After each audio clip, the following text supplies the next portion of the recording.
Eu gostaria que você deixasse a Bíblia já aberta no primeiro livro do profeta Samuel, no capítulo 17, a partir do versículo 45. Aliás, a gente vai ler o 45 e o 50. 1 Samuel capítulo 17, versículo 45. Que diz assim, preste muita atenção, por favor, não converse, preste muita atenção. Davi, porém, disse ao filisteu: tu vens a mim com espada, e com lança, e com escudo, porém eu venho a ti, em nome do Senhor dos Exércitos, o Deus dos exércitos de Israel, a quem tens afrontado. Então, a boca fala do que está cheio o coração. Olha o que estava dentro de Davi. Essa passagem revela o que havia dentro de Davi. Davi apresentou disposição para enfrentar o gigante Golias. O gigante Golias, um homem de cerca de 3 metros de altura, um herói de guerra, herói dos filisteus, ele já estava desafiando o exército de Israel há 40 dias. Diz a Bíblia que 2 vezes ao dia, pela manhã e pela tarde, Golias saía ao encontro das fileiras dos soldados de Israel e ele dizia assim: para que haver guerra entre os 2 exércitos? Vamos duelar aqui só 2 homens. Vamos ter um combate só de 2 homens. Encontrem entre vocês um homem que me enfrente. Se ele me vencer, todos nós viramos escravos de Israel. Se nós vencermos, Israel vai nos servir. Mas não precisa todo mundo lutar, só um. E ele fazia isso porque ele sabia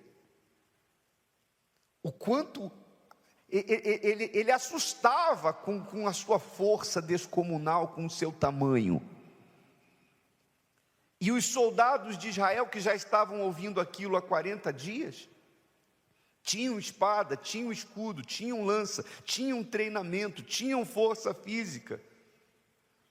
Mas desde Saul, o rei de Israel, até o último soldado, ninguém absolutamente se habilitava a lutar contra o Golias. Por quê? Por que ninguém se habilitava? Porque todos aqueles soldados estavam, inclusive o rei Saul, visando aquela batalha como uma batalha humana, uma guerra humana. Os homens de Israel contra os homens dos filisteus.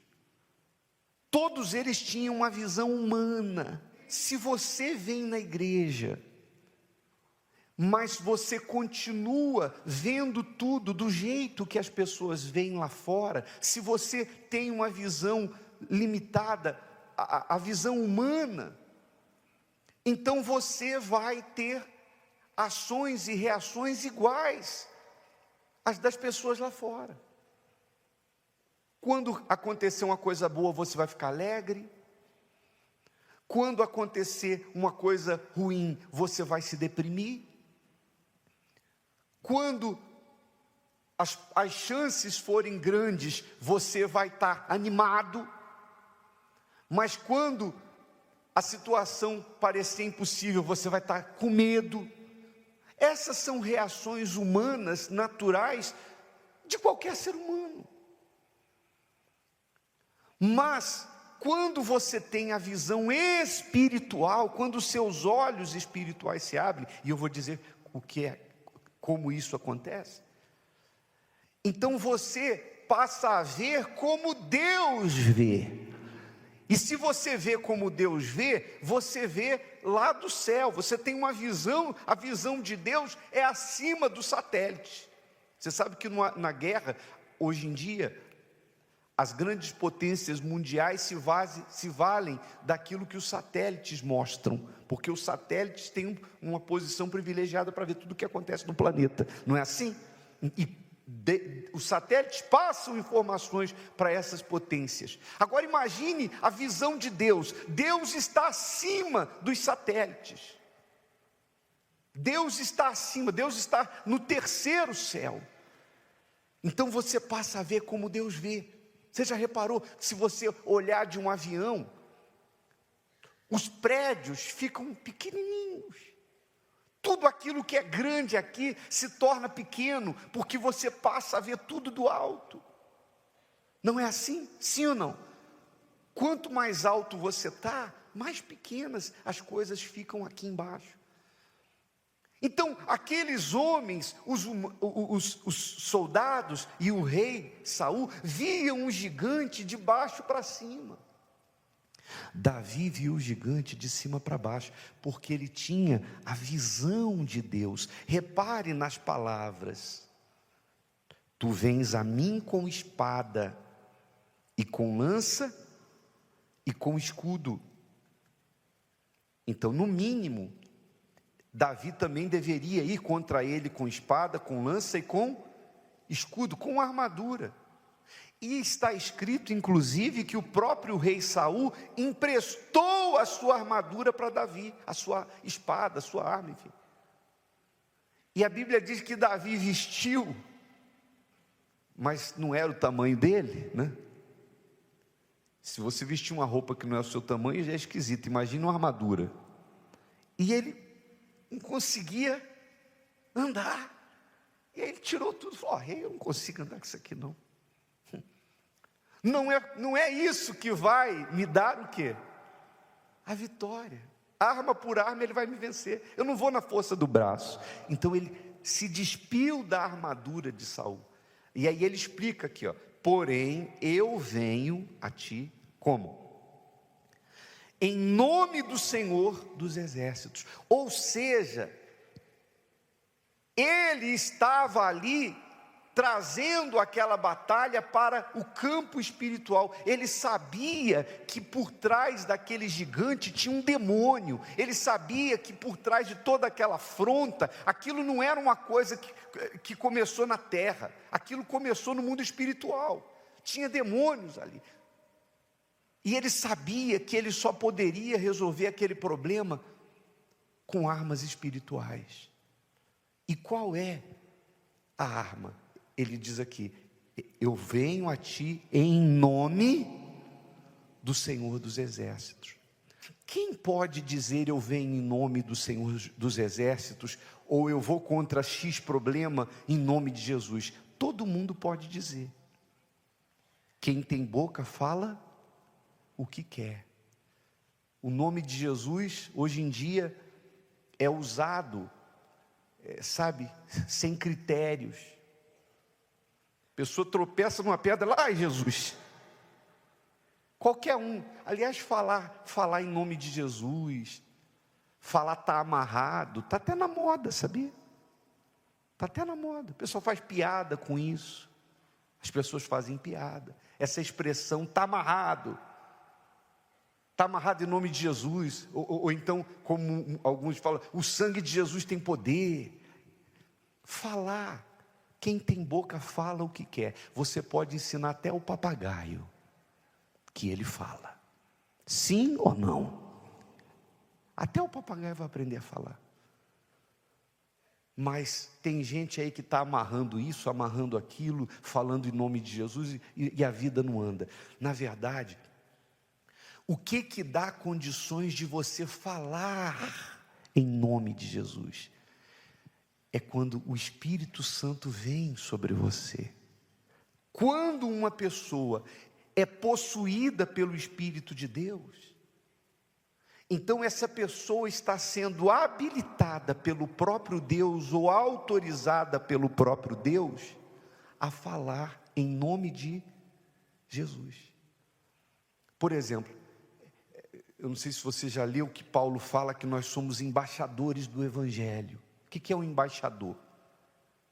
Nos países lá fora nós temos embaixadores brasileiros. Qualquer pessoa, qualquer brasileiro pode chegar lá fora e falar em nome do Brasil? Não, só o embaixador.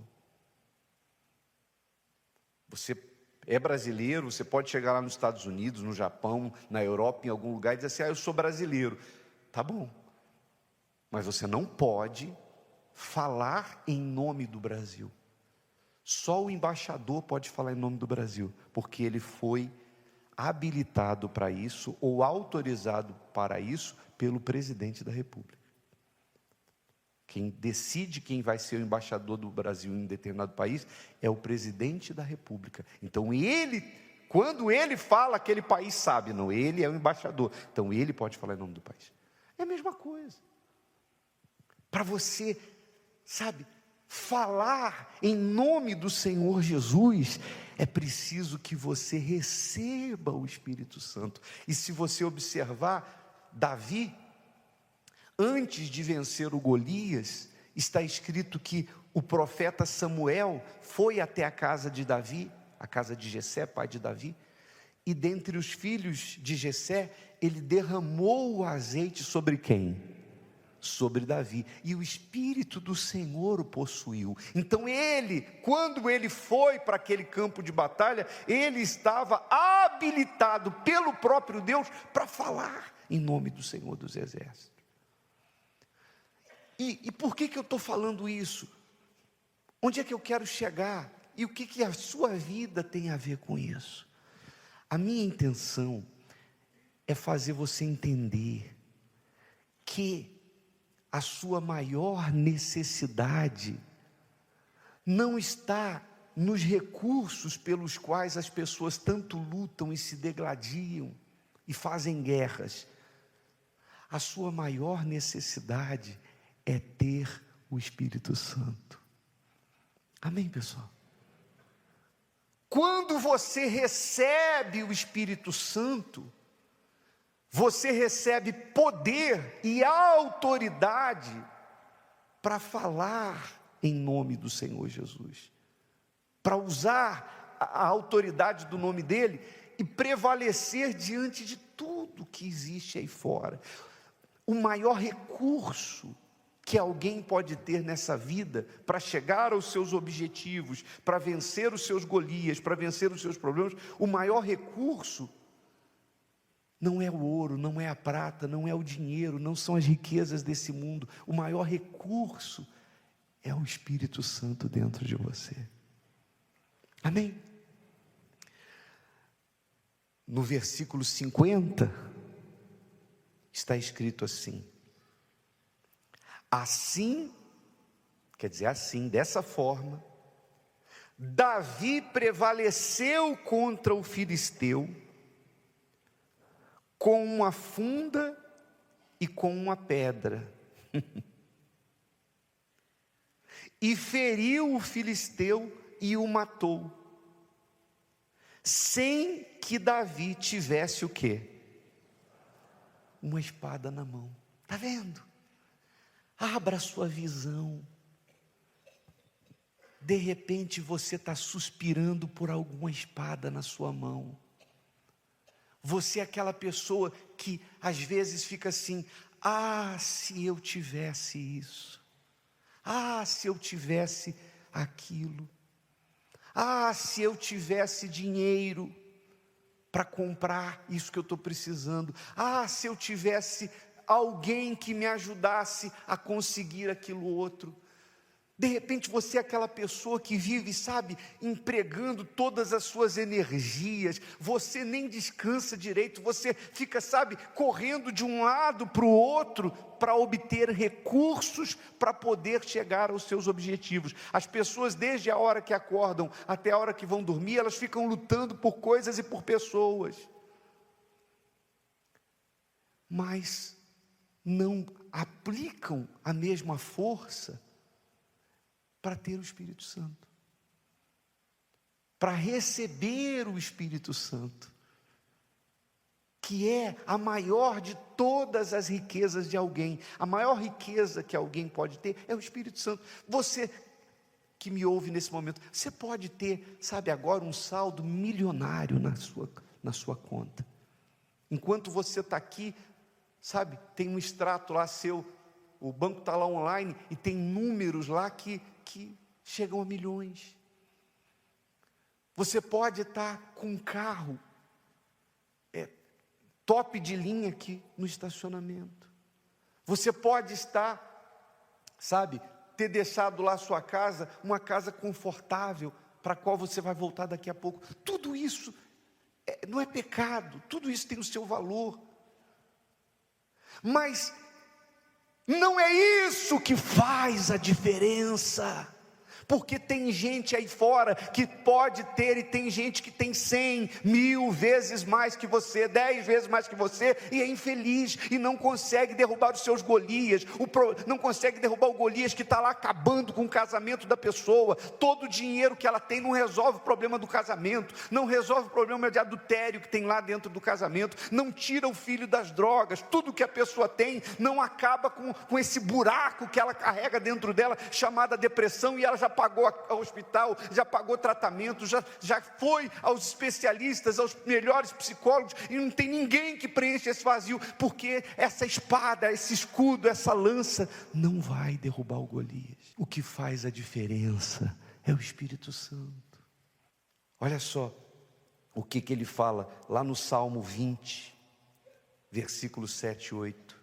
Davi fala assim, escreveu assim, uns confiam em carros e outros em cavalos. Ou seja, na guerra tem carros e cavalos. Então tinham reis que confiavam no número de carros e cavalos. Mas nós faremos menção do quê? Do nome do Senhor nosso Deus. Quer dizer, a mesma visão lá de trás que fez ele vencer o Golias. Assim como ele não confiou na espada de Saul, na lança de Saul, no escudo de Saul, na roupa de Saul. Anos se passaram, ele já era rei, e ele continuava dizendo: eu não confio nos carros e nos cavalos, eu não confio no armamento, no poder bélico que o meu exército tem. Mas nós faremos menção do nome do Senhor nosso Deus. Aí continua. Uns encurvam-se e caem, mas nós nos levantamos e estamos de pé. Só o Espírito Santo vai sustentar você. É uma questão de sobrevivência da fé. Você precisa do Espírito Santo, eu preciso do Espírito Santo, nós precisamos do Espírito Santo. O Espírito Santo é a nossa maior necessidade. É uma questão de sobrevivência da fé. Think about this. You are in business and you work with somebody else. For example, if you don't do your part, you don't listen to God. Somebody else suffers because of what you do, and I think about as Father. Everybody in your family is going to suffer if you don't listen to God and follow His guidance in your life because you're the dead was. God has made you the authority in the home and, regardless of what some people think, that's what God said. Now, what are the father lives up to that or not? Everybody father. You and I have the responsibility, by example and by our speech and by the way we live our lives. We have responsibility for our families. You don't listen to God. How do you expect your children to grow up want to listen to God? You don't listen to God. You don't get to God's plan. How do you expect your children to look for God's plan? You need, by your actions and your conversation, to listen to God. That share what God says to you with your children so when they grow